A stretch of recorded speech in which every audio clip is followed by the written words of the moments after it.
சொல்லலாம்னு நினைக்கிறேன் தோழர்களே. தமிழ்நாடு கலை இலக்கிய பெருமன்றம் முன்னெடுத்திருக்கிற நாளும் ஓர் அதிகாரம் என்கிற தலைப்பின் கீழ் நாம் ஒரு தொடர் பயணமாக பயணித்துக் கொண்டிருக்கிறோம் தோழமைகளே, ஆளுமைகளே. அப்படி இன்றைய தினம் சுற்றந்தழால் என்கிற அதிகாரத்தை 53வது அதிகாரத்தை நாம் கேட்க இருக்கிறோம். அதை நம்மோடு உரைப்பொழிவு செய்வதற்காக அருமை மாணவர் அவர்கள் இணைந்திருக்கிறார்.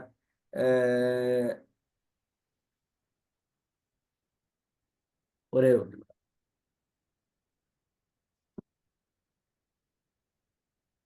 அருமை மாணவர் புதுச்சேரியில் இருக்கக்கூடிய மதகடிப்பட்டியில் இருக்கக்கூடிய ஸ்ரீ மணக்குள விநாயகர் கலை மற்றும் அறிவியல் கல்லூரியில் பயிலக்கூடிய மாணவர் ஸ்ரீ விக்னேஷ் அவர்கள் நம்மோடு முற்றோதல் செய்வதற்காக இருக்கிறார். இதற்கான உரைப்பொழிவினை முதுகலை தமிழாசிரியர் அரியலூரில் இருக்கக்கூடிய அரசு மேல்நிலைப் பள்ளியினுடைய முதுகலை தமிழாசிரியர் தமிழினி ராமகிருஷ்ணன் ஐயா நம்மோடு இணைந்திருக்கிறார்கள். கற்கலாம் வாங்க, வாசிப்பதை சுவாசிப்போம், மண்ணின் கவிஞர் மருதகாசி, மாமனிதர் காமராஜர், தேர்வு பயத்தை விடுங்கள், வணக்கத்துக்குரிய வாத்தியார், நூலகம் செய்வோம் முதலிய நூல்களை எழுதிய மகத்தான ஒரு படைப்பாளி, இந்து தமிழ் திசை வழங்கிய அன்பாசிரியர் விருது பெற்றவர் ஐயா அவர்கள்.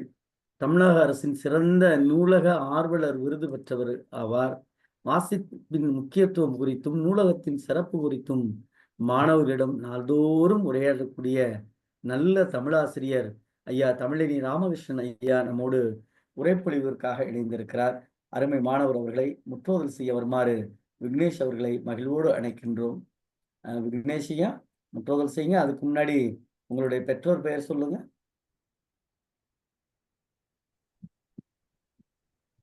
வணக்கம் ஐயா. வணக்கம் ஐயா. என்னுடைய பெற்றோர் பெயர் தந்தையார் ஆறுமுகம், தாயார் பாமா. தாயார் பாமா. நன்றி. ஆறுமுகம் பாமா தம் இணையருடைய அருமை மகன் ஸ்ரீ வெங்கடேஷ் அவர்கள் முதுகலை அறிவியல் துறையில படிக்கிற எம்எஸ்சி கணிதமா என்னங்கய்யா, பிசிக்ஸா கெமிஸ்ட்ரியா? வேதியியல் கெமிஸ்ட்ரி. வேதியியல் துறை, முதுகலை வேதியியல் துறையில் படிக்கக்கூடிய அருமை மாணவர் ஸ்ரீ விக்னேஷ் அவர்கள் நம்மோடு இணைந்திருக்கிறார். குறிப்பாக இணைந்த அவருக்கும் அவரை நம்மோடு இணைப்பு செய்த பேராசிரியர் அம்மா புனிதவள்ளி அவர்களுக்கும் அவருடைய பயிலக்கூடிய அந்த கல்லூரியுடைய ஆசிரியர், முதல்வர் உள்ளிட்ட அத்துணை பேராளர்களுக்கும் நன்றியை சொல்லி முற்றோதல் செய்ய வருமாறு தோழமையோடு அழைக்கின்றோம். தோழமையை முற்றோதல் செய்க. ஆரம்பிக்கலாம். கல் தோன்றி மண் தோன்றா காலத்தே வாளோடு முன் தோன்றிய மூத்த குடி தமிழ் குடியை வணங்கி அவையோரில் இருக்கும் அனைவருக்கும் என்னுடைய முதற்கண் வணக்கம். இதோ அதிகாரம் 53, சுற்றம் தழால். அதிகாரங்களை சொல்ல வந்துள்ளேன். ஆரம்பிக்கலாம் ஐயா? ஆரம்பிக்கலையா? நீங்க ஆரம்பிங்க, நீங்க பாட்டுல ஆரம்பிங்க. பற்றற்ற கண்ணும் பழமை பாராட்டுதல் சுற்றத்தா கண்ணே உல. விருப்பரா சுற்றம் இயையின் அறுப்பரா ஆக்கம் பலவும் தரும். அளவலாவு இல்லாதான் வாழ்க்கை குலவலாவு கோடின்றி நீர் நிறைந்தற்று. சுற்றத்தால் சுற்றப்பட ஒழுகல் செல்வம் தான் பெற்றதால் பெற்ற பயன். கொடுத்தலும் இன்சொலன் ஆற்றின் அடுக்கிய சுற்றத்தால் சுற்றப்படும். பெருங்கொடையன் பேனான் வெகுளி அவனின் பருங்கொடையில் மாநிலத்தில் காக்கை கரவா கரைந்துண்ணும் ஆக்கமும் அன்ன நீராக்கே உள்ள. பொது நோக்கான் வேந்தன் வரிசையா நோக்கின் அது நோக்கின் வாழ்வார் பலர். தம் நோக்கன் தமராகி தன் துறந்தார் சுற்றம் அமராமை காரணம் இவர். உழைப்பெறிந்து காரணத்தின் வந்தானை வேந்தன் இழைப்பெறிந்து எண்ணிக்கொள்ளல். வாய்ப்பளித்த கலை இலக்கிய பெருமன்ற குழுவினர்களுக்கும் எங்கள் கல்லூரி பேராசிரியர்களுக்கும் நன்றி கூறி விடைபெறுகிறேன். நன்றி, வணக்கம். நன்றி மாணவர் அவர்களே. நிறைவா உரைப்பொழிவு தருமாறு தமிழினி ராமகிருஷ்ணன் ஐயாவை அன்போடு அழைக்கின்றோம். ஐயா வணக்கம். ஐயா சொல்லுங்க ஐயா. அனைத்து தமிழ் ஐயா, உறவுகளுக்கும் உங்களுடைய வீடியோ தெரியுமா? ஆஃப் பண்ணி வச்சிருக்கீங்களா ஐயா? ஆஃப் பண்ணி வச்சிருக்கீங்கய்யா. ஓ, சரி. இணையம் கிடைக்கிறது சிரமமா இருக்கும், ஆன் பண்ணா. ஆமா ஆமாங்கய்யா. நன்றியா. நன்றிங்க. அனைத்து தமிழ் உறவுகளுக்கும் இரவு வணக்கம். இன்றைக்கு வந்து எனக்கு கொடுக்கப்பட்ட அதிகாரம் சுற்றம் தழால். ஐயா கேக்குதாங்கய்யா? கேட்குதுங்கய்யா, கேட்குது கேட்குது. சரி சரிங்கய்யா. இப்போ வந்து இந்த சுற்றம் தழால் அப்படிங்கிற ஒரு அதிகாரத்துல சுற்றத்தை தழுவிக் கொள்ளுதல், அதான் வந்து சுற்றம் தழால் அப்படின்னு நம்ம சொல்றோம். இப்போ நமக்கு வந்து ஒரு திருமண அழைப்பிதழ்ல கூட என்ன எழுதியிருப்பாங்க அப்படின்னா, எல்லா அழைப்பிதழிலும் இந்த சொற்கள் வந்து இந்த தொடர் வந்து கட்டாயம் இடம்பெறும். ஆம், சுற்றமும் நட்பும் சூழ வருகை தந்து மணமக்களை வாழ்த்தி அருள வேண்டுகிறோம் அப்படிங்கிற ஒரு தொடர் வந்து நம்ம பார்த்திருப்போம். முதல்ல நம்ம தெரிஞ்சுக்க வேண்டியது மனிதனுடைய வாழ்க்கை. இந்த வாழ்க்கை அப்படிங்கிற ஒரு சொல்லே ஒரு வசீகரமான சொல். அதுக்கு ஒரு கவிஞர் வாலி வந்து ஒரு அற்புதமா அதுக்கு ஒரு நயத்தோட அதுக்கு சொல்லுவாரு. வாழ்க்கை என்ற சொல்லுல முதல் எழுத்தே வந்து வா, முதல்ல வரணும் அப்படிம்பாரு. முதல் எழுத்தையும் 2வது எழுத்தையும் பார்த்தாவே வாழ் அப்படிங்கிற ஒரு தத்துவத்த அது குடுக்குது. ஒரு மனிதன் வாழ்க்கையில வாழ்வதற்கு வந்து கை வேணும். அதான் 4வது எழுத்து வந்து கையா இருக்குது அப்படின்னு சொல்லுவாரு. வாழ்க்கையில ஒரு மனுஷன் எப்படி வேணுமானாலும் வாழ்வது வாழ்க்கை கிடையாது. இப்படித்தான் வாழ வேண்டும். அதுதான் வாழ்க்கை. அதான் வந்து கொடுத்த வாக்கை ஒன்று ஒரு மனிதன் காப்பாற்ற வேண்டும் அப்படிங்கிறத வந்து முதல் எழுத்தும், 3வது எழுத்தும், 4வது எழுத்தையும் சேர்த்து பார்த்தால் வாக்கை அப்படின்னு ஒரு பொருள் வரும். அப்படிலாம் இருந்ததுன்னா வாழ்க்கை வந்து வெற்றிமயமா அமையும். அதான் முதல் எழுத்தும், 4வது எழுத்தும் பார்த்தா வாகை, வெற்றி அப்படின்னு வரும். இப்போ வாழ்க்கை என்பது என்ன அப்படின்னா, கொடுப்பதற்கு தான் வாழ்க்கை. எடுப்பதற்கு மட்டுமல்ல, கொடுப்பதற்கு தான் வாழ்க்கை. ஏன்னா, அந்த அதிகாரமே நம்முடைய சுற்றத்தாருக்கு வந்து நம்ம நெறைய உதவி செய்யணும். அவங்க வறுமையில இருந்தாலும், அவங்களுடைய முன்னாடி அவங்க எப்படி வாழ்ந்திருப்பாங்க, அதை நினைத்து வந்து நம்ம உதவி செய்யணும்.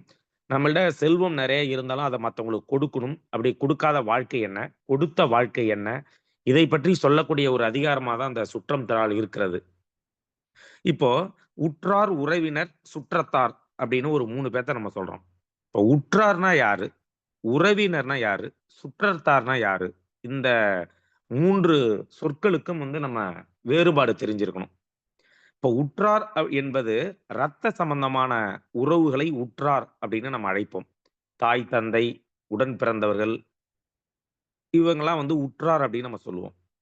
உறவினர் அப்படின்னு யார சொல்லுவோம் அப்படின்னா, பெண் கொடுத்தோர், பெண் எடுத்தோர் இந்த இவங்கள வந்து உறவினர் அப்படின்னு சொல்லுவோம். இந்த நம்மை எப்பொழுதும் நம்முடைய வாழ்க்கையில் நன்மையும், தீமையும் மாறி மாறி வரும். அப்பொழுதெல்லாம் நம்மை சுற்றி இருப்பவர்கள் தான் நம்முடைய சுற்றத்தார்கள். அந்த சுற்றத்தை நாம் தழுவி கொள்ள வேண்டும். அதுதான் சுற்றம் தழால் அப்படிங்கிற ஒரு அதிகாரம் நமக்கு சொல்லுது. இப்ப வாழ்க்கையில வந்து மனிதர்கள் வந்து தனியா தான் பிறக்கிறோம். தனியா தான் இருக்கிறோம். ஆனா தனியா வந்து நம்ம வாழ முடியாது. கூடி தான் வாழ்வோம். அதான் கூடி வாழ்ந்தால் கோடி நன்மை அப்படின்னு சொல்லுவாங்க. தனிமரம் தோப்பு ஆகாதுன்னு சொல்லுவாங்க. தனித்தனி மரம் சேர்ந்து ஒரு தோப்பு ஆகலாம்.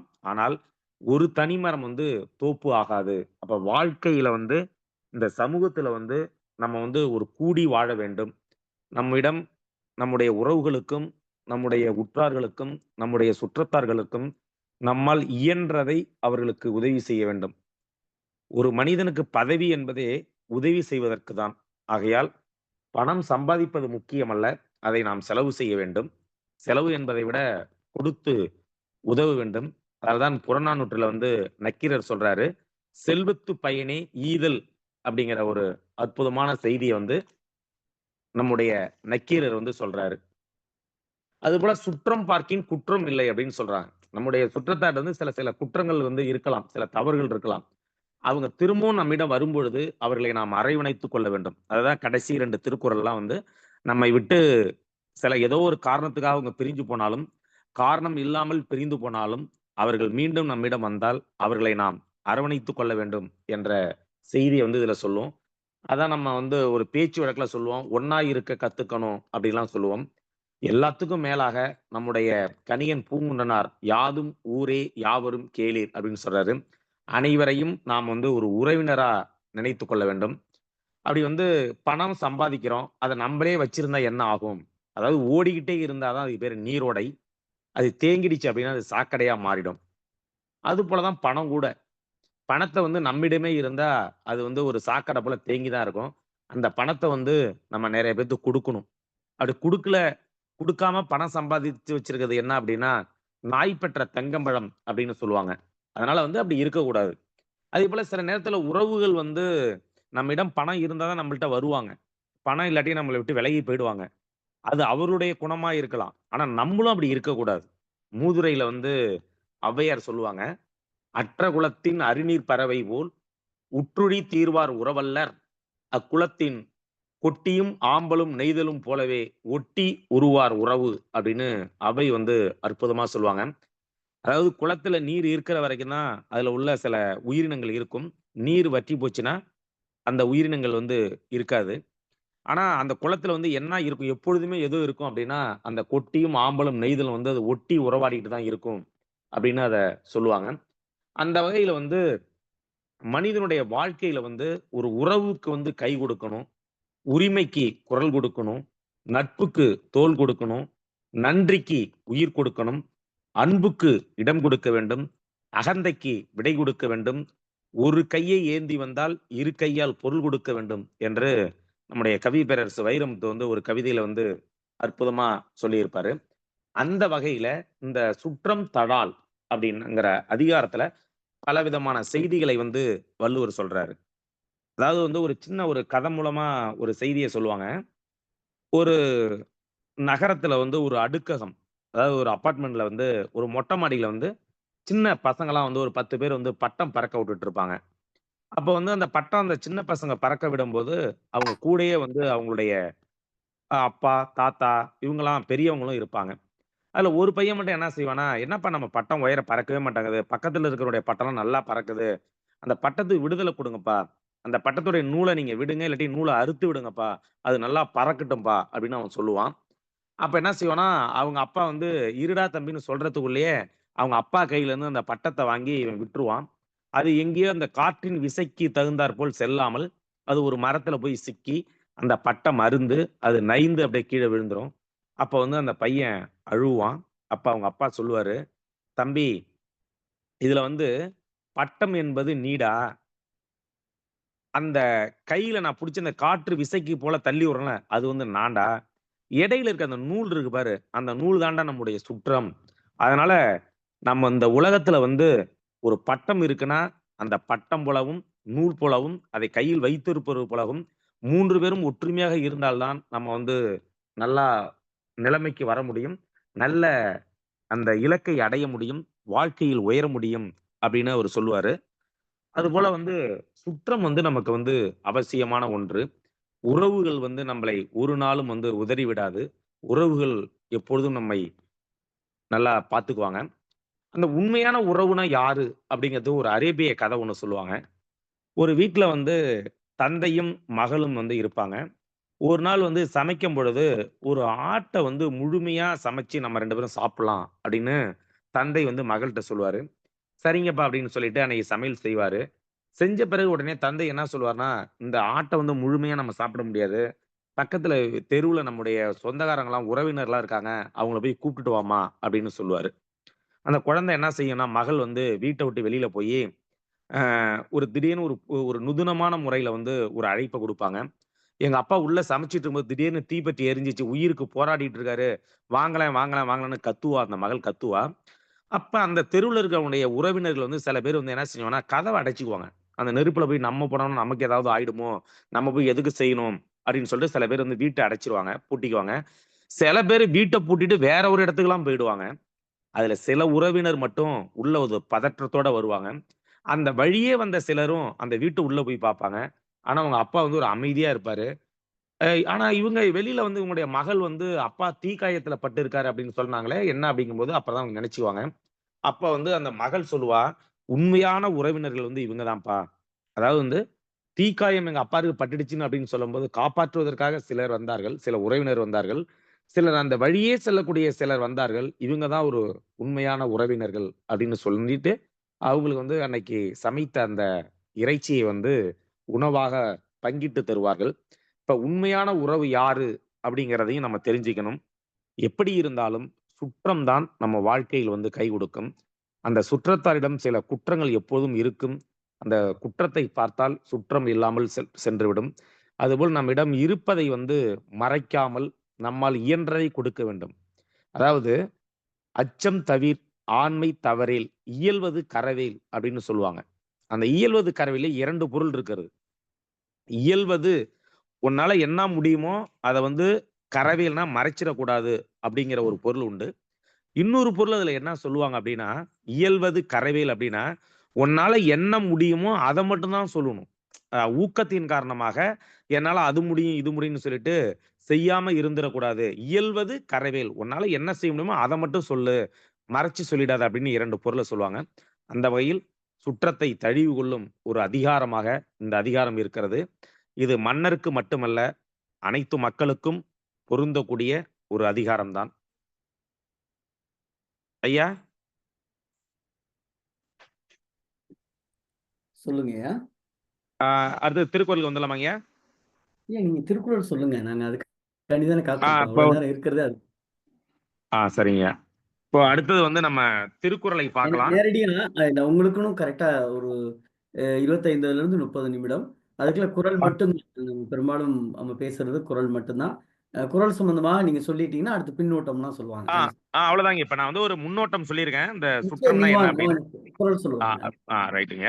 இப்ப நம்முடைய முதல் குறள் பற்றற்ற கண்ணும் பழமை பாராட்டுதல் சுற்றத்தார் கண்ணே உள அப்படின்னு முதல் குறள் சொல்றாங்க. அதாவது பற்றற்ற கண்ணும், இங்க பற்று என்பது ஒரு வறுமையை குறிக்குது.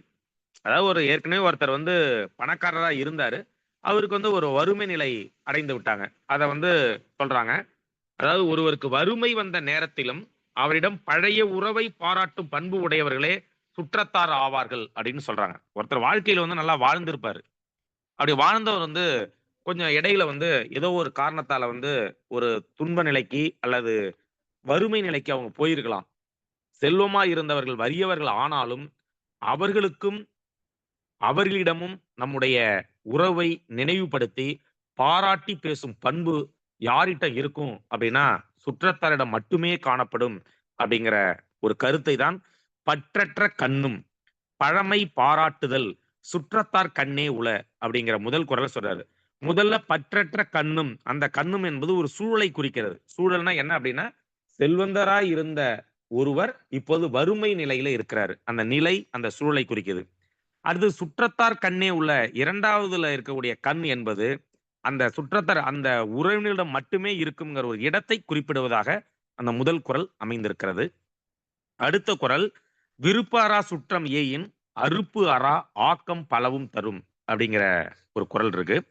என்ன அப்படின்னா, எவ்வகையிலும் அன்பு நீங்காத சுற்றம் ஒருவனுக்கு அமைஞ்சிச்சு அப்படின்னா, எப்பொழுதும் எந்த நிலையிலும் அன்பு உள்ள ஒரு சுற்றம் ஒருவனுக்கு கிடைச்சிருச்சுன்னா அதுதான் அவனுக்கு வற்றாத குன்றாத செல்வங்களை தரக்கூடியதா அவனுடைய வாழ்க்கையில அமைஞ்சிரும் அப்படிங்கிற ஒரு பொருளுடைய ஒரு குறளாக அது அமைந்திருக்கு. விருப்பு அறா சுற்றம், விருப்பு அறா அப்படிங்கிறாரு.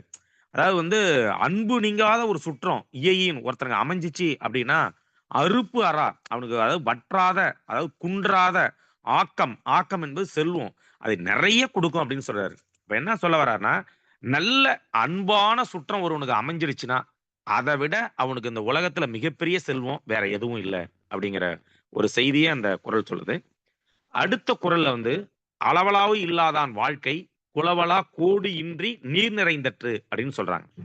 அதாவது அளவலாவு இல்லாதான் வாழ்க்கை, அவங்க நம்முடைய பேச்சு வழக்குல கூட சொல்லுவாங்க, அப்படியே அளவலாவி நாங்க 2 பேரும் மகிழ்ந்தோம் அப்படின்னு சொல்லுவாங்க. இப்ப அளவலாவி இல்லாதான் வாழ்க்கை, நம்முடைய சுற்றத்தார்களோடு மனம் கலந்து இனிமையாக அன்பாக பேசாதவங்க உடைய வாழ்க்கை எப்படியாப்பட்டது அப்படின்னா வள்ளுவர் சொல்றாரு, கோடு இன்றி நீர் நிறைந்தற்று அப்படிங்கிறாரு. கோடுனா கரை, கரை இல்லாத ஒரு குளத்துல நீர்நிலையால எந்த பயனும் கிடையாது. எதுக்குமே ஒரு ஒரு ஒரு எல்லை இருக்கணும். ஒரு வயல் அப்படின்னா அங்க வரப்பு இருக்கணும். ஒரு மனிதனுக்குன்னா ஒரு இலக்கு இருக்கணும். அதே போல ஒரு குளம் இருக்குன்னா அதுக்கு கரை இருக்கணும். கரை இல்லாத குளத்தால எந்த பயனும் கிடையாது. அந்த தண்ணி எங்கெங்கேயோ போயிடும். அது போலதான் மனம் மகிழ்ச்சி இல்லாத, அன்பு இல்லாத, பண்பு இல்லாத, ஆசை இல்லாத சுற்றத்தாரால எந்த பயனுமே கிடையாது அப்படின்னு வள்ளுவர் சொல்றாரு. அதுதான் அளவலாவு இல்லாதான் வாழ்க்கை. உற்றார் உறவினர்கிட்ட அன்பு இல்லாதவனுடைய வாழ்க்கை எதுக்கு சமங்கிறாரு? அது கரையில்லாத குளத்துல நீர் நிறைஞ்சு என்ன பயன் அப்படின்னு சொல்றாரு. அடுத்தது சொல்றாரு, சுற்றத்தால் சுற்ற படஒழுகல் செல்வந்தான், பெற்றத்தார் பெற்ற பயன் அப்படின்னு சொல்றாரு. ஒருத்தன் செல்வம் வச்சிருக்கிறதால என்ன பயன்? நிறைய பணம் வச்சிருக்கிறான், அதனால என்ன பயன்? நாய் பெற்ற தங்கமரம்னு சொல்லுவாங்க. நிறைய அவன்கிட்ட பணம் இருக்கு. தங்கமரம்னா தேங்காய். ஒரு நாய் கையில ஒரு நாய்கிட்ட தேங்காய் மாட்டிக்கிச்சுன்னா அது தானும் சாப்பிடாது, பிறரு சாப்பிடவும் அது விடாது. அது பயனற்றதுன்னு சொல்லுவாங்க. ஒருத்தன் பணம் நிறைய சம்பாதிக்கிறான், அதுக்கு பேரே செல்வம் அப்படின்னு ஒரு சொல்லு. செல்வம் அப்படின்னா என்ன? ஒரு இடத்திலிருந்து அது இன்னொரு இடத்திற்கு செல்வோம். அதனாலதான் அது பேரு செல்வம்னு பேர் வச்சான், ஒரு காரண பெயர் போல. செல்வத்து பயனே ஈதல். வாழ்க்கை என்பது எடுப்பதற்கு மட்டுமல்ல, வாழ்க்கை என்பது கொடுப்பதற்கு தான். இப்ப கூட கிருபானந்த வாரியார் கூட அடிக்கடி சொல்லுவாரு. அதாவது ஒரு மனிதன் இருக்கிறான்னா, தன்னுடைய கழுத்துல மாலைகள் விழுதுன்னா, அந்த மாலை விழக்கூடிய மாலைய நம்மளே வச்சுக்கிட்டோம்னா, ஒரு 10 மாலை, ஒரு 4 மாலை, ஒரு 3 மாலைக்கு மேல நம்முடைய கழுத்துல விழாது. ஏன்னா கழுத்து தாங்காது. அதே ஒருத்தர் மாலை போடும்போது அந்த மாலைய எடுத்து எடுத்து அடுத்தவன்ட்ட கொடுத்துட்டே இருந்தனா, எத்தன மாலைகளை வேண்டுமென்றாலும் இந்த கழுத்து தாங்கிக் கொள்ளும் அப்படின்னு சொல்லுவாரு. அதெல்லாம் இறைக்கிற கேணி தான் ஊருன்னு கிராமத்துல சொல்லுவாங்க. அப்ப செல்வத்த நம்ம அடுத்தவங்களுக்கு கொடுத்துக்கிட்டே இருக்கணும். அப்படி கொடுத்தாதான் அதுக்கு ஒரு பயன். அப்ப இங்க வள்ளுவர் என்ன சொல்றாரு அப்படின்னா, சுற்றத்தால் சுற்ற படஒழுகல் செல்வந்தான், பெற்றத்தால் பெற்ற பயன். ஒருவன் செல்வம் பெற்றதற்கு பயனே என்னன்னா, அது தன்னுடைய சுற்றத்தாருக்கு கொடுக்கறதுனாலதான் அதுக்கு பயன் அப்படின்னு சொல்றாரு. அடுத்த குறள்ல சொல்றாரு, கொடுத்தலும் இன் சொல்லும் ஆற்றின் அடுக்கிய சுற்றத்தால் சுற்றப்படும் அப்படின்னு சொல்றாரு. ஒரு மனிதன்ட்ட கொடுத்தல், அதாவது கொடை பண்பு இருக்கணும். கொடுக்கிற ஒரு பண்பு இருக்கணும். வள்ளல் தன்மை இருக்கணும். இன்சொல், வாஞ்சை மிகான ஒரு சொல்லு இருக்கணும். ஆனா சில பேருக்கு என்ன இருக்கு? கருமித்தனமும் கடும் சொல்லும் அப்படி வாழ்க்கையில வாழக்கூடாது. இன்சொல் இருக்கணும், வன்சொல் இருக்கக்கூடாது, இன்சொல் இருக்கணும், எடுத்தல் இருக்கக்கூடாது, கொடுத்தல் இருக்கணும். அப்படி கொடுத்தல் மிகப்பெரிய உயர்வான ஒரு பண்பு. அந்த கொடுத்தலோட இன்சொல் சேர்ந்துடுச்சுன்னு வச்சுக்கயேன், அவன் என்ன செய்வான் அப்படின்னா, அடுத்தடுத்து சுற்றத்த சூழ்ந்து கொண்டே இருப்பாங்க அவங்கள்ட்டன்னு சொல்றாங்க. அதாவது நெறைய பேர் நம்மள சூழ்ந்துக்குவாங்க. இந்த உலகமே கடலால் சூழப்பட்டது மட்டும் இந்த உலகம் கிடையாது. இந்த உலகமே அன்பு சூழ் உலகம். இந்த உலகம் அன்பால் சூழப்பட்டது. அன்பால் கட்டப்பட்ட உலகம் இந்த உலகம். அப்படி இந்த உலகத்துல நம்ம நெறைய நம்மளால முடிஞ்சது சொல்லுவாங்க. அதாவது என்ன சொல்லுவாங்கன்னா, கால் பங்கு ஈத்து வாழ், கால் பங்கு மீத்து வாழ் அப்படின்னு சொல்றோம். நம்ம வாழ்க்கையில சம்பாதிக்கும்போது ஒரு ஒரு அரை பங்கு நம்ம செலவு செஞ்சிருவோம். வாழ்க்கையுடைய அன்றாட தேவைக்கு, அடிப்படை தேவைக்கு அந்த பணம் தேவைப்படும். ஒரு 1/4 பங்கு ஒரு மனிதன் மீத்து வாழணும். 1/4 பங்கு ஈத்து வாழணும். அடுத்தவனுக்கு கொடுத்து வாழணும் அப்படின்னு சொல்லுவாங்க. அப்படி ஒரு மனிதனுக்கு கொடுத்தல் பண்பு இருக்கணும். அந்த கொடுக்கிற பண்போட இனிய சொல் அமைஞ்சிச்சுன்னு வச்சுக்கேன், அவனுக்கு அவனை சுற்றி எப்பொழுதும் ஒரு கூட்டம் இருந்து கொண்டே இருக்கும். சுற்றத்தார்கள் சூழ்ந்து கொண்டே இருப்பார்கள் அப்படின்னு வள்ளுவர் சொல்றாரு. அடுத்த குறள்ல சொல்றாரு, பெரும் கொடையான் அப்படிங்கிறாரு. சாதாரண கொடை கிடையாது. பெரிய கொடை உள்ளம் கொண்டவன். பெரிய கொடையாளி. அப்படி கேட்கறத அப்படி கொடுத்துக்கிட்டே இருப்பான். பேணான் வெகுளி. வெகுளி பேணான். அதை நம்ம மாத்தி படிச்சுக்கணும். அப்படின்னா, வெகுண்டு எழும் சீற்றம் இல்லாதவனா ஒருவன் இருந்தான் அப்படின்னா, அவனை போல சொல்றாரு. பெருங்குடையான் பேணான் வெகுளி அவனின் மருங்குடையார் மாநிலத்தில் ஈழ்ங்கிறாரு. அவனை போல இந்த உலகத்துல ஒரு பேரு பெற்றவன் யாரும் இல்ல அப்படின்னு சொல்றாரு. அதாவது இதுக்கு முன்னாடி சொன்னாரு, கொடை கொடுக்கிற பண்பும் இன்சொல்லும் சேர்ந்து இருக்கணும்னு அங்க சொன்னாரு. இங்க என்ன சொல்றாரு? அந்த கொடை பண்பு கொண்டவனாகவும் கோபம் இல்லாதவனாகவும் ஒருவன் விளங்கி இருந்தால் அவனை போல சுற்றம் சூழ இருப்போர் இந்த உலகத்துல யாருமே இல்ல அப்படின்னு வள்ளுவர் சொல்றாரு. அதுக்கடுத்து சொல்றாரு, காக்கை கரவா கரைந்துண்ணும் ஆக்கமும் அன்ன நீரார்க்கே உள அப்படின்னு சொல்றாரு. ஏற்கனவே ஒரு இடத்துல நம்மள்ட்ட குறள் சொல்லுவாரு, பகல் வெல்லும் கூகையை காக்கை, அங்க ஒரு காக்கையை பயன்படுத்துவாரு. இங்க பறவை காக்கை என்ன சொல்றது? காக்கையுடைய பண்பு என்ன அப்படின்னா, அது காக்கை கரவா, கரத்தல்னா மறைத்தல். காக்கை எப்போதுமே மறைஞ்சி சாப்பிடாது. மறைஞ்சினா மறைச்சி சாப்பிடாது. மறைக்காமல் கரைந்து உண்ணும். அதாவது கரைந்துனா அடைத்தல். அதாவது ஒரு ஒரு இடத்துல ஒரு உணவு கிடைச்சிச்சுன்னா அது தன்னுடைய சுற்றத்தார கூவி அழைக்கும். கூப்பாடு போட்டு அழைக்கும். கூவி அடைத்து கூடி உண்ணக்கூடிய ஒரு இனம் தான் காக்கை இனம். அப்படி போன்ற குணம் சில மனிதரிடம் கிடைத்து விட்டால் அவனுக்கு இந்த உலகத்துல ஆக்கம் சரியான உயர்ந்த குணம் அவன்கிட்ட இருக்கு, அவனுக்கு வந்து உயர்வு வந்துகிட்டே இருக்கும் அப்படின்னு சொல்றாரு.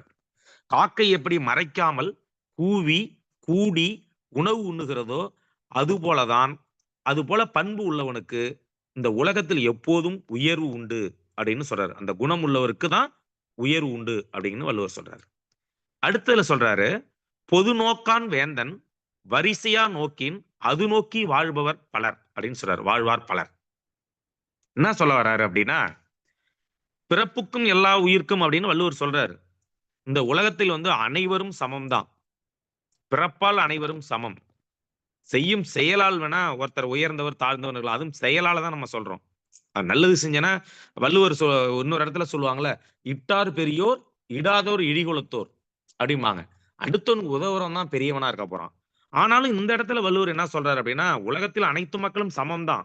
அதுல எந்த மாறுபாடும் கிடையாது, அதுல எந்த வேறுபாடும் கிடையாது. ஆனால் அவரவர்க்குரிய ஆற்றலுக்கேற்ப அவர்களை பயன்படுத்தி கொண்டா அந்த அரசை அனைவரும் அரணாக சூழ்ந்து நிற்பார்கள் அப்படின்னு சொல்றாரு. இது வந்து ஒரு மன்னனுக்கு சொல்றாரு. நிறைய பேர் வந்து அவங்கள்ட்ட கேட்கலாம். ஆனா அவனுக்கு எல்லாத்துக்கும் ஒரே மாதிரியா கொடுக்காம, ஒரே அளவா கொடுக்காம, யாருக்கு என்ன வேணும், ஒரு தாய் எப்படி தன்னுடைய குழந்தைக்கு என்ன தேவை அறிந்து கொடுப்பாளோ, ஒரு ஒரு குழந்தைக்கு வந்து ஒரு ஒரு தாய்க்கு வந்து 4 குழந்தை இருக்குன்னா, ஒரு குழந்தைக்கு என்ன உணவு பிடிக்கும், இன்னொரு குழந்தைக்கு என்ன உணவு பிடிக்கும், எல்லாம் சமம் தான். ஆனா எது யாருக்கு என்ன தேவை என்பதை அறிந்து கொடுத்தால், அது வந்து அந்த மன்னனை வந்து அ உறவினர்கள் வந்து, அதாவது சுற்றத்தார் வந்து சூழ்ந்துக்குவாங்க அப்படின்னு சொல்றாரு. அடுத்தது சொல்றாரு, ஒரு குறள் வந்து தமராகி, அந்த குறள்ல வந்து அற்புதமா சொல்றாரு. தமராகி தன் துறந்தார் சுற்றம் அமராமை காரணம் இன்றி வரும் அப்படின்னு சொல்றாரு. முன்பு சுற்றத்தராய் இருந்திருப்பாங்க, நம்மளை சுத்தி இருந்திருப்பாங்க. பின்னர் ஏதோ ஒரு காரணத்தால வந்து பிரிந்து போயிருப்பாங்க. அப்படி பிரிந்து போனதற்கான காரணம் நீங்கி விட்டா மீண்டும் அவர்கள் தாமாகவே வந்து உறவினர் ஆவார்கள் அப்படின்னு சொல்றாரு. அதாவது உறவினரா தமராகி தன் துறந்தார் சுற்றம் அமராமை காரணம் இன்றி வரும். உறவினராக இருப்பாங்க, ஏதோ ஒரு காரணம் கூறி பிரிஞ்சு போயிடுவாங்க. ஆனா அவன் சொல்லிட்டு போன காரணம் வந்து பொருந்தாம இருந்து உணர்ந்துருவான். மீண்டும் அவன் உறவுக்குள்ள வருவான். அவனை நம்ம அரவணைச்சுக்கணும்னு சொல்றாரு. அதான். ஏதோ ஒரு காரணத்த சொல்லி நம்மள விட்டு போயிடுவான். இப்ப எப்படி, இப்ப அரசியல் கட்சியில எப்படி ஒரு கூட்டணியில இருப்பாங்க. ஏதோ ஒரு காரணத்த சொல்லி திரும்ப போயிடுவாங்க. அப்புறம் ஏதோ ஒரு காரணத்த திரும்பி வருவாங்க. அவங்கள ஆனா அழைச்சுக்குவாங்க. இது மன்னனுக்கு சொல்றதுதான். அப்படி அழைச்சுக்கிட்டா தான் நம்ம வந்து வெற்றி அடைய முடியும். அதனால தான் அடுத்த குறள்ல சொல்லுவாரு, "உழைப்பிரிந்து காரணத்தின் வந்தானை வேந்தன் இழைத்திருந்து எண்ணிக்கொளல்" அப்படிங்கிறாரு. ஏதோ ஒரு காரணம் கற்பித்து பிரிஞ்சு போயிருப்பான்.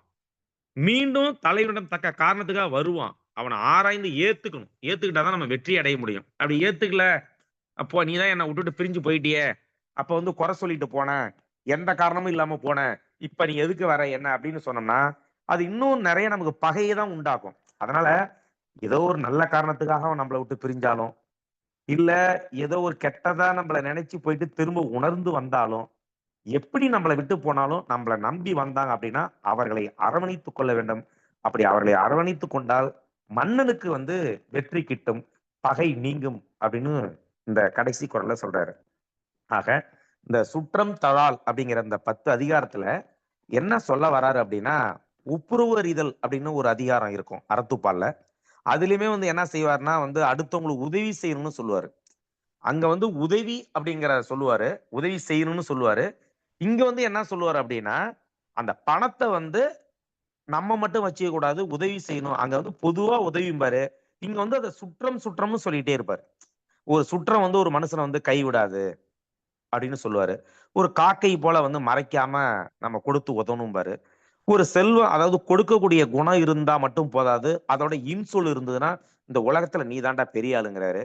அப்புறம் ஒரு இடத்துல சொல்றாரு, ஒரு கொடையாளன்ட்ட வந்து கோபம் இல்லைன்னா அது ஒரு மிக உயர்ந்த பண்பு அப்படின்னு சொல்றாரு. காரணம் இல்லாம உன்னை விட்டு பிரிஞ்சு போயிருப்பான், அப்புறம் உணர்ந்து வருவான், அவனை அழைச்சிக்க அப்படின்னு சொல்றாரு.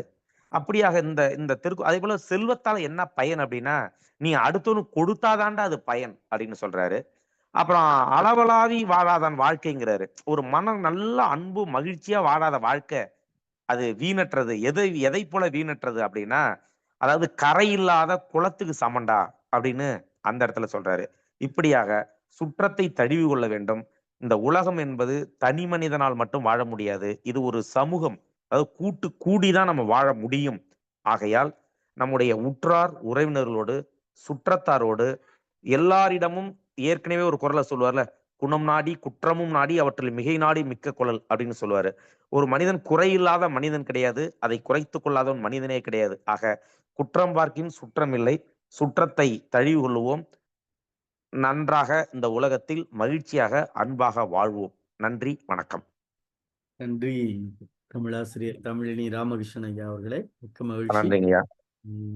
அடுத்ததாக ஐயாவினுடைய உரை குறித்த பின்னோட்டத்தை தோழர் சிவசுப்பிரமணியம் அவர்கள் தொடக்கி வைக்கிறார்.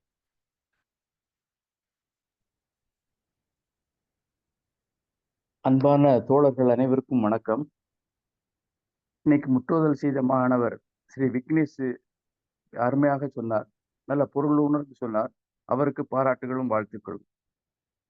இந்த உரைப்பொழிவாளர் திருமதி தமிழினி ராமகிருஷ்ணன் இன்னைக்கு ரொம்ப அருமையாக முன்னுரை. ஐயா ஒரு சின்ன இடையூறு, நம்ம அழைப்புதலுமே தவறா திருமதின்னு போட்டுட்டோம். திரு தமிழினி, நாமளும் எழுதியிருந்தது அப்படியே சொல்லிட்டேன்.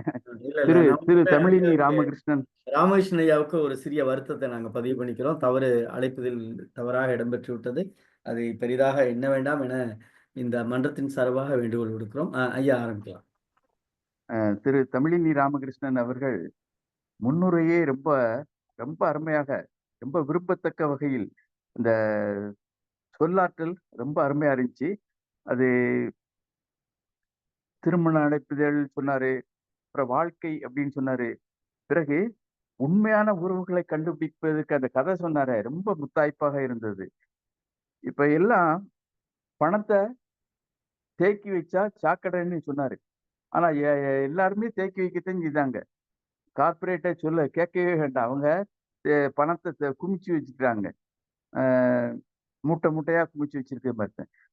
சொந்த பந்தங்கள் எல்லாருமே உறவினருக்கு கொடுத்து வாழாமல் கோயில் உண்டியல்ல போய் குட்டுறாங்க. அது ஒரு வருந்தத்தக்க ஒண்ணுதான். உதவணும், அதாவது பிறருக்கு உதவுனாலே அது இறைவனுக்கு செய்யும் தொண்டு, சேவை அப்படின்னு சொல்லுவாங்க. அப்படி யாரும் செய்ய மாட்டேங்காங்க. ஆக இந்த தமிழினி அப்படிங்கிறது அடைமொழியாக இருக்கு. வணக்கம் ஐயா, ஒரு குறுக்கிட்டு பண்ணீங்க. தமிழினிங்கிறது என்னுடைய மகள் பேருங்கய்யா. அப்படியா? மகிழ்ச்சி. அதனால என்னுடைய பேரை தமிழினி ராமகிருஷ்ணன் வச்சிருக்காங்கய்யா. சரி சரி சரி, நன்றிங்க. இந்த மாதிரி சில பேர் மகளின் பேரை இணைச்சு வச்சுக்கிட்டாங்க, ரொம்ப அன்பு மீதுரலால். ஆமாங்க. நன்றி. அடுத்து இந்த அதிகாரத்தில் உள்ள குறள்களை பற்றி 1-2. இந்த முதல் குறள்ல பற்றுள்ள அப்படின்னு சொல்றது பாராட்டுதல், சொந்தக்காரங்களை பாராட்டணும். இன்னொன்னு சொல்லணும்னு விரும்பினேன். அதாவது ஒருவருடைய பிறந்த ஊர் என்ன, எந்த ஊருன்னு கேட்க மாட்டாங்க. சொந்த ஊர் எப்படி என்னன்னு கேட்பாங்க. அது சொந்த ஊர் என்னன்னு கேட்கும்போது என்ன, அந்த சொந்த ஊரில் தான் சொந்த பந்தங்களும் இருக்கின்றது ஊர், சொந்த பந்தங்களும் இருக்கின்ற ஊர் சொந்த ஊர் அப்படின்னு சொல்லிக்கொள்ள விரும்புகிறேன். பாராட்டுதல் அது ரொம்ப நல்ல பண்பு. பாராட்டுதல், சொந்தக்காரங்களையும் பாராட்டணும். அதே சமயத்துல நம்ம ஆசிரியராக இருக்கிறவங்க மாணவர்களை பாராட்டி கொண்டே இருக்க வேண்டும். அதுதான் ரொம்ப சிறந்தது. அடுத்து அளவளாவி இல்லாதான், அதாவது பேசாம மௌனியா இருக்கிறது, அது ஊமை மாதிரி. இன்னும் சொல்ல போனா காட்டுல போய் தனியா வாழ்றாங்களே தவம் இருந்து, அந்த சாமியார் மாதிரி, அப்படி இருக்கக்கூடாது அப்படிங்கிறத நல்லா சுட்டி காட்டுறாரு. அது எந்த விதமான பயனையும் தராது. அடுத்து கொடுத்தலும் இன்சொலும் ஆற்றின் அந்த குறள், 5வது குறள். இது ஒன்றை குறிப்பிட இருக்கிறேன். ஞப்போல் வளை அப்படின்னு சொல்லுவாங்க. ஞப்போல் வளைனா என்ன, ஞா எழுத்து அது இன எழுத்துக்கள் பயன்படாட்டாலும் சரி, அது ஆனால் அரவணைத்து கொண்டே இருக்கிறது. அந்த இன எழுத்துக்களை, அந்த ஞாப வரிசை எழுத்துக்களை அது விட்டுவிடாமல் பாதுகாத்து வளைத்து கொண்டு இருக்கிறது. அதுபோல சொந்த பந்தங்களை வளைத்து வாழ வேண்டும் அப்படிங்கிறதுக்கு அந்த மாதிரி சொல்றது. அதான் பிறருக்கு சொந்த பந்தங்களுக்கு கொடுத்து வாழணும்னு ரொம்ப குறிப்பிட்டு சொல்லுதார். அடுத்து காக்கை கரவா கரைந்துண்ணும், இதுக்கு ஒண்ணு சொல்லுவாங்க. இப்பவும் நம்ம வீட்டுல வந்து காக்கை உட்கார்ந்துட்டுனா ஏதோ விருந்தினர் வராங்க அப்படின்னு சொல்லுவாங்க. இதெல்லாம் அந்த காக்கையினுடைய பண்பை வச்சுதான் சொல்லப்பட்டிருக்கிறது. அடுத்து 9வது குறள் 10வது குறள். பிரிஞ்சு போனவங்க வந்தா ஏத்துக்கிடணும் அப்படிங்கிறது அரசருக்கும் பொருந்தும், அதே மாதிரி சொந்த பந்தங்களுக்கும் பொருந்தும். சிலப்பதிகாரம் படிச்சிருக்கோம். கோவலன் பிரிஞ்சு போனவன் பொருளை எல்லாம் இழந்துட்டு திரும்பி வந்தான். அப்போ கண்ணகி வருத்தப்படாதங்க அப்படின்னு சொல்லிட்டு சிலம்புல கொண்மீன் ஒரே வார்த்தையில சொல்லி முடிச்சிருந்தார். சிலம்புள்ள அதை கொண்டு நாம் வாழ்வை புதிதாக தொடங்கலாம் அப்படின்னு அருமையாக சொல்லி அவனை அரவணைத்துக் கொள்கிறாள். அது இந்த மாதிரி இந்த சுற்றம் தொழால்ங்கிறது அதிகாரம் மிகவும் உயர்ந்த அதிகாரம், இந்த காலத்திற்கு தேவையான அத்தியாவசியமான அதிகாரம் என்று சொல்லி என்னுடைய உரையை நிறைவுபடுத்திக் கொள்கிறேன். வாய்ப்புக்கு நன்றி, வணக்கம். நன்றி தோழமையே. சொந்தக்காரர்கள் இருப்பதால், அதிகம் இருப்பதால் அது சொந்த ஊர். நல்லா இருக்கு. புதிய செய்தி, மிக்க மகிழ்ச்சி. அம்மா அரசெல்வி அம்மா, வணக்கம்மா, சொல்லுங்கம்மா. அனைவருக்கும் வணக்கம்.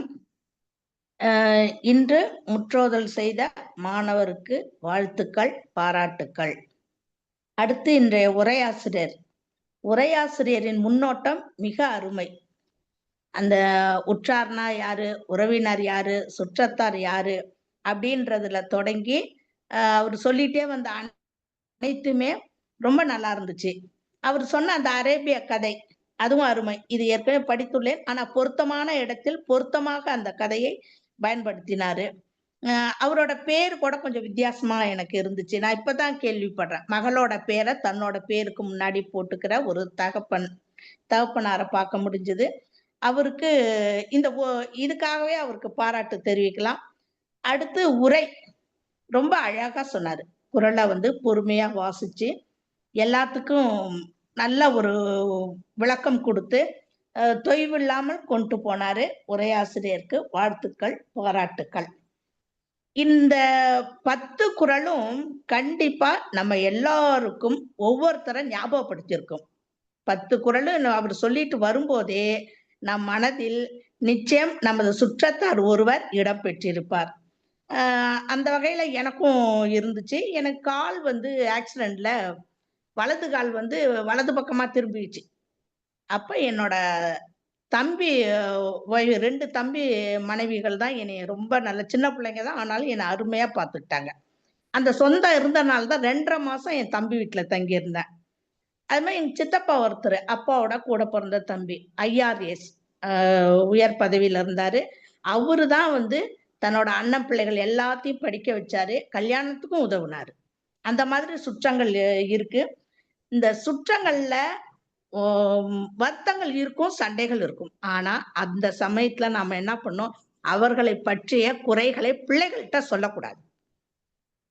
என் பையன்க 3 பேரு, 2 பேர்த்துக்கு கல்யாணம் பண்ணிட்டா, பேரனும் வந்துட்டான். இதுவரை இந்த நிமிடம் வரை என் சுற்றத்தாரையோ என் உடன் பிறந்தாரை பற்றிய குறைகளை என் பிள்ளைகளிடத்தில் இதுவரை நான் சொன்னதே இல்லை.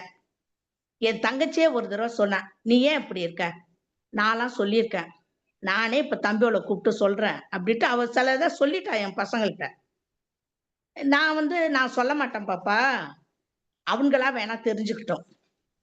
நான் ஏன் முன்னாடி என் சொந்தமோ என் உடன் பிறந்தாரோ என் பிள்ளைகளால் கொஞ்சம் மதிப்பு குறைவாக நினைக்க கூடாது. அது என் காலம் வரைக்கும் நான் அப்படிதான் இருப்பேன். அவன் காலத்துல அவன் தெரிஞ்சுக்கிட்டானா அவன் எந்த முடிவு எடுத்தாலும் எனக்கு அதை பத்தி பிரச்சனை இல்லை. ஏன் வாயால நம்ம சொந்தக்காரவங்களை பத்தி கூட பிறந்தாலும் சரி, மத்த சித்தப்பா வீடு, பெரியப்பா வீடு, அத்தை வீடு, யாரை பத்தியும் சொல்ல மாட்டேன். நல்ல விஷயங்களை நிறைய சொல்லுவேன். அதேதான் என் பையன்கள் சிலரை பற்றி தெரிந்து கொண்டாலும் என்னிடம் தெரியாத மாதிரியே இப்ப வரைக்கும் இருக்கான். அவங்களும் காட்டிக்கிறது இல்லை.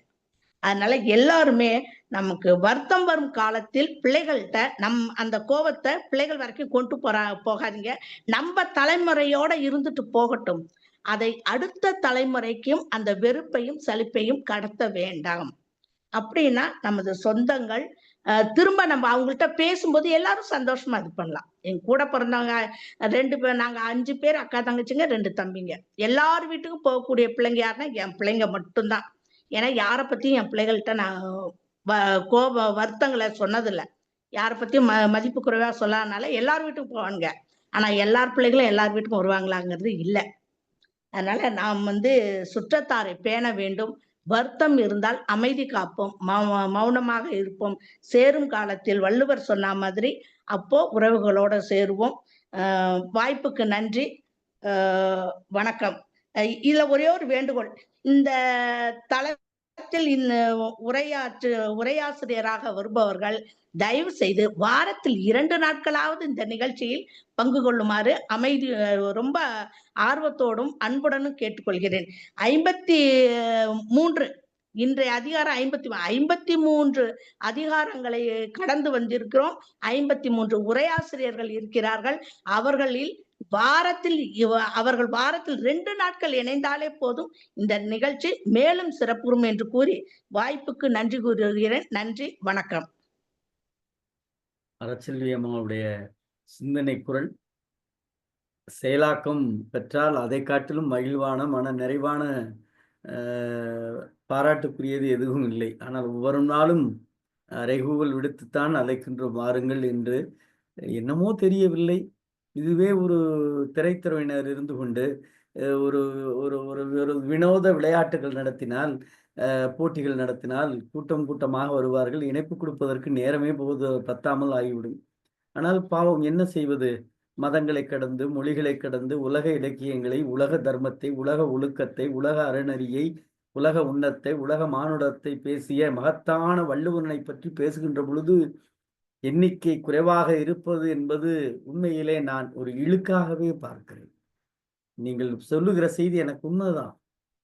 நீங்க நம்ப மாட்டீங்க அறச்செல்வியம்மா, கிட்டத்தட்ட நான் ஒரு 20 குழுக்கள் புலனத்துல ஒரு தனிப்பட்ட 20 புலன குழுக்களில் போடுகிறேன். ஒரு குழுவிற்கு ஒருவர் வள்ளுவனை பற்றி இது யாரும் வெத்தலை பாய்ச்சுக்கு வச்சு அழைக்கணும்னு தேவையே கிடையாது. வள்ளுவனை போய் வள்ளுவன் சொன்ன குரலை பேசுறோம் வாங்கினா, இன்னைக்கு அடிகளார் சொன்னார், அவரே சொன்னார், நான் ஒரு நாள் பேச வர்றேன் அப்படின்னு சொல்றார். ஏன்னா அது அவருக்கு பெரிய சிறப்பு என்ன தெரியுமா சொன்னாரு? மதங்களை கடிந்த ஒரு மகா இலக்கியவாதி. அவரை ஒரு குறிப்பிட்ட வட்டத்துக்குள்ள அடைக்க முடியாதுன்னு சொன்னார். அவர் ஜாதிக்குள்ளேயோ மதத்துக்குள்ளேயோ அடைக்கக்கூடிய மனிதன் அல்ல.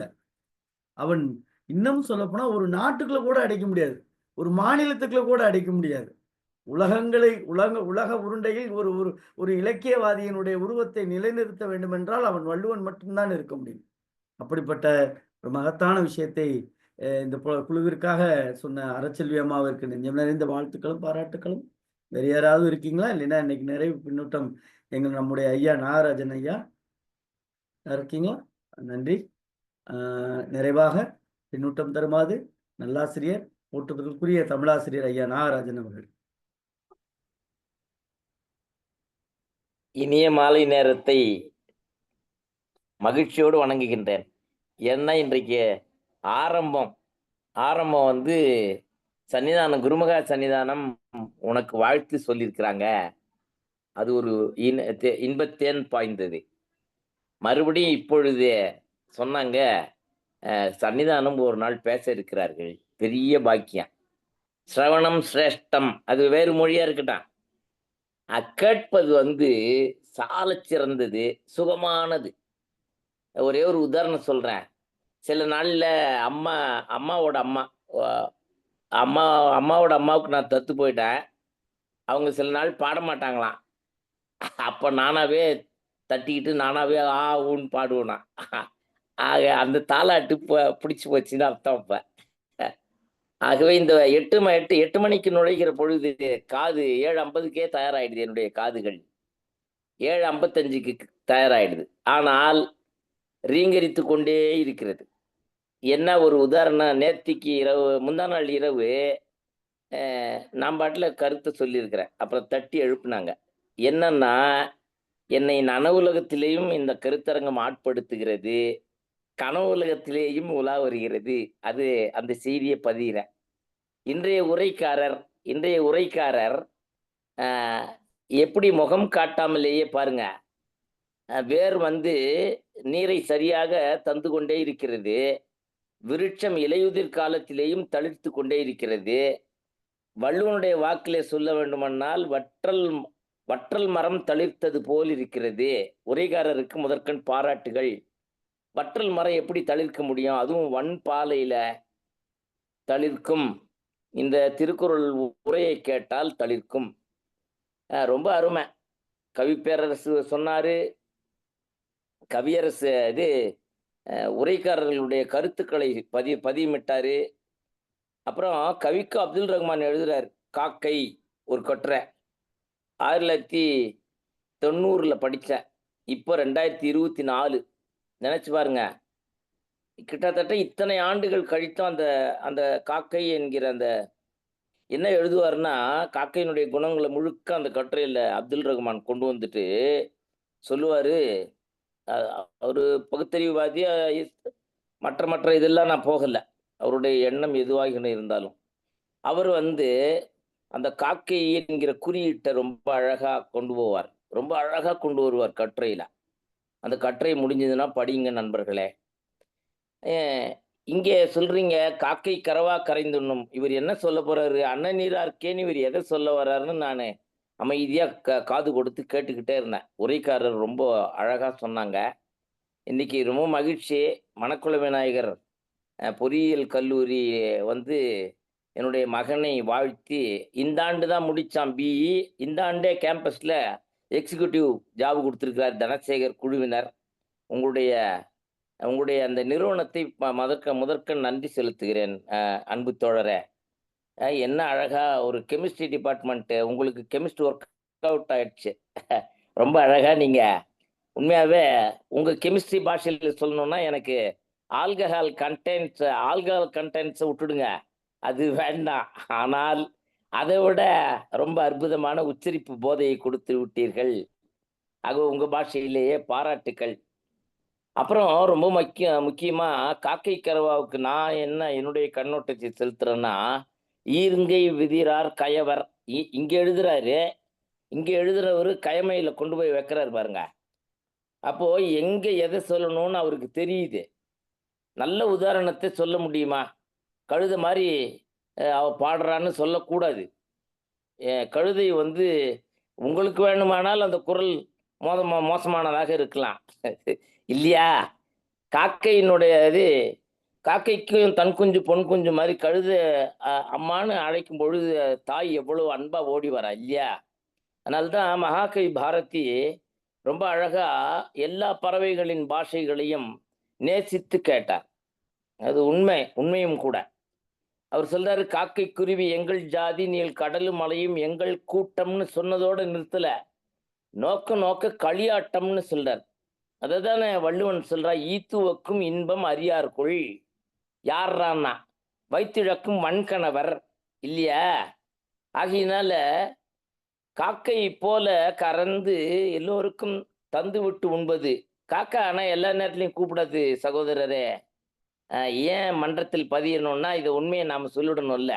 உங்களோடு ஒருவன் நான். என்ன வடையை திருடி தின்னுதுன்னு வச்சுக்கோங்க, தராது. அப்படியானால் என்ன பண்ணலாம்? அதுக்கும் தமிழன் சிந்திச்சான். நரி என்கிற ஒரு தந்திரசாலி வருகிறான். அவன் வந்து பாட சொல்லுகிறான். அதான் அந்த கதை தான் நரி. ஆமா, காக்கையின் இடத்துல வடையை கொடுத்தீங்கன்னா அது கரைந்து சாப்பிடுவதில்லை, கொடுத்துட்டா சாப்பிடும். நல்லா கவனிக்கணும். எடுத்துக்கொண்டால் பிறரை அழைத்து சாப்பிடாது. நாம் ஒருவேளை கொடுப்போமே ஆனால் அது அதனால்தான் பகுத்துண்டு பல்லுயிர் ஓம்புதல்னு சொல்றாங்க. அதோடு மட்டுமல்ல, நூலோர் தொகுத்தவற்றுள்னு போடுறாரு. ரொம்ப ஆச்சரியமா இருக்குது. நூலோரை ஏன் தனியா கொண்டு போகணும்? ரவீந்திர பாரதி ஐயா நேத்திக்கு சுட்டியது தான். இலக்கியம் என்பதே ஒரு சாளரம் தானே. சமூகத்தின் விரிசல்களையோ, சமூகத்தில் கரிசல்களையோ, சமூகத்தில் தரிசுகளையோ எல்லாவற்றையும் தந்து பரிசாக தருவதுதானே இலக்கியம்.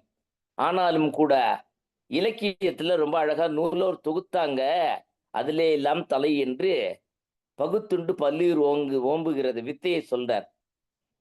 நீங்க சொன்ன விளக்கங்களை பல திருக்குறள் எனக்கு உள்ளுக்குள்ளே நினைவுபடுத்தும்படியாக நீங்கள் உங்கள் உரை அப்படித்தான் இருக்கணும். உங்கள் உரை நிறைய கோட்டு வகை எனக்கு கொடுத்தது, கொட்டாவி நிறைய விட்டன்றது இல்லை, என்னை விழிப்படைய செய்தது. ஆனால் வியப்பினாலே என் கண்கள் விழிப்படைந்ததும் உண்டு. எங்கே இருந்துடா இவ்வளவு தூக்குறாரு, ரொம்ப பாராட்டுக்கள் சகோதரரே.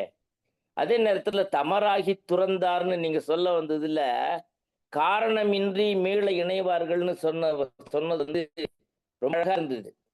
தமராகி துறந்தார் ஒரு நிலையில இருக்கட்டும், காரணம் அந்த காரணத்தினால் துறந்தார்கள். ஆனால் அவர்கள் வந்து இணைந்த பொழுது காரணம் இன்றியே கூட வருவார்கள் என்று காரியத்தை முதன்மைப்படுத்திய உங்களுடைய வாதமும் உங்களுடைய பார்வையும் அற்புதமாக இருந்தது. வேந்தன் கொள் என்று திருக்குறளை முடிப்பது ஒரு புறம் இருக்கட்டும் அதிகாரத்தை, ஆனால் வேந்தன் மட்டுமல்ல மாந்தனும் கொள்ளும்படியான உரை, கேளாரும் வேட்பம் ஒழிந்தீர்கள். உண்மையிலேயே பாராட்டுக்கள் சகோதரரே. மன்றத்திற்கு அந்த வகையில ரொம்ப நன்றியை சொல்லுகிறேன். இது பொது நோக்கி வரிசையாக நோக்கின்னு சொல்றீங்க. காணாது ஈத்த பரிசலுக்கு யானோ பரிசலன் அல்லேன்னு தூக்கி அடிக்கிறவன் தான் தமிழ் புலவன். ஆனாலும் கூட நமக்கு ஈதலே எளிது, ஆனால் வரிசை அறிதலோ சங்க இலக்கியம் தாங்கள் மெத்த அறிந்தது தானே சகோதரரே. ஆகையினாலே வரிசை அறிந்து தருகின்ற பாங்கை ரொம்ப அற்புதமாக இந்த இலக்கியத்தின்பால் உங்களுடைய அதிகாரம், உங்களுடைய நீங்கள் செலுத்திய இந்த கருத்தரங்கத்தின்பால் மொண்டு கொண்டேன், தெரிந்து கொண்டேன். உண்மையிலேயே பாராட்டுக்களும் வாழ்த்துக்களும். நன்றி, விடைபெறுகின்றேன். நன்றி, வணக்கம். நன்றி தோழமையே, மிக்க மகிழ்ச்சி. இந்த காலகட்டத்தில் தேவையான அதிகாரம் இந்த அதிகாரம். குற்றம் பார்க்கின் சுற்றம் இல்லை, இது பழமொழி. ஆனால் இன்றைக்கு இருக்கக்கூடிய நான் அடிக்கடி சொல்லுகிற வார்த்தை சொல்லாடல், பொருளாதார யுகத்தில் வாழ்ந்து கொண்டிருக்கிறோம். உறவுகளின் உலகத்தில் வாழ்கிறோமா என்றால் இல்லை என்பதை முழுமையாக ஏற்றுக்கொள்ள வேண்டும். நான் அடிக்கடி என்னுடைய இணையரிடம், என்னுடைய துணைவியிடம் சொல்லுவது உண்டு, ஒரு மனிதன் தியாகியாக வாழ்கிறான் என்றால் எல்லா உறவினரோடும் ஒற்றுமையாக இருக்கிறான் என்பது பொருள். தியாகம் செய்தால் மட்டுமே உறவுகளை கை கொள்ள முடியும். காரணம், எல்லா இல்லங்களிலும் மனைவியினுடைய உறவினர் அல்லது நம்முடைய ஆண் வகையில் இருக்கக்கூடிய உறவினரிடம் முழுமையாக உறவு கொண்டிருக்கிறோமா என்றால் ஒரு ஆச்சரியக்குறிதான். ஒருவேளை அது ஒருவருக்கு முழுமையாக வாய்க்க இருக்குமே ஆனால் அவர் கடவுளின் முழு அருளை பெற்றதாகவே நாம் பார்க்கிறோம். காரணம், நவீன உலகம் எப்படி பார்க்கிறது என்றால் அதிலே சொல்லப்பட்ட அந்த 4வது குறளை சொன்னால் சரியாக இருக்கும் என்றே நாம் நினைக்கின்றோம். ஏனென்று கேட்டால், இன்னைக்கு குற்றம்ல நீங்க குற்றமில்லாத இயேசுநாதர் கூட குற்றம் சாட்டப்பட்டு சிலுவையில் அறையப்பட்டார்.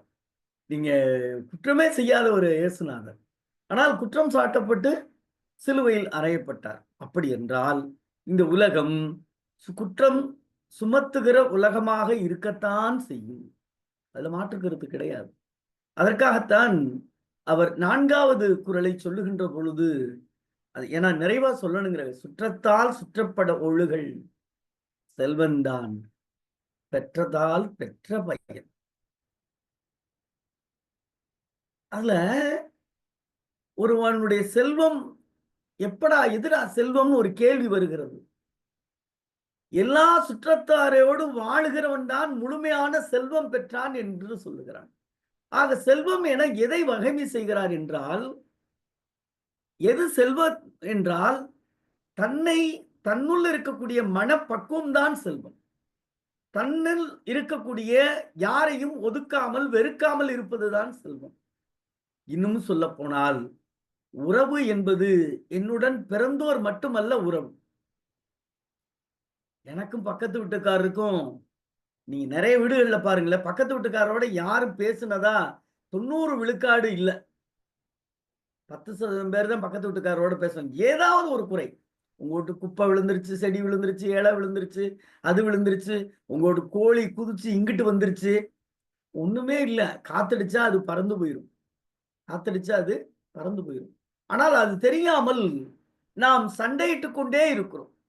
ஏனென்று கேட்டால், தன்னிடம் இருக்கக்கூடிய அந்த நிறை குடம் இருக்கு பார்த்தீங்களா? மனம். அது குறைகுடமாகவே இருக்கிறது. எல்லா விஷயங்களையும் உறவுகள் எப்பொழுது நம்மோடு நிரந்தரமா பயணிக்கும் என்றால், நான் உள்பட நான் உள்பட என்னிட்ட இருக்க பெரிய ஒரு குறைபாடு என்னன்னா, கோவம் வந்துச்சுன்னா, அப்பாவா இருந்தாலும் சரி, அம்மாவா இருந்தாலும் சரி, தப்புன்னா தப்புன்னு சொல்லிருவேன். பல நேரங்கள்ல நான் அதுல மாட்டிக்கிறேன். எனக்கே தெரியும். தப்புன்னா பிடிக்கலையா?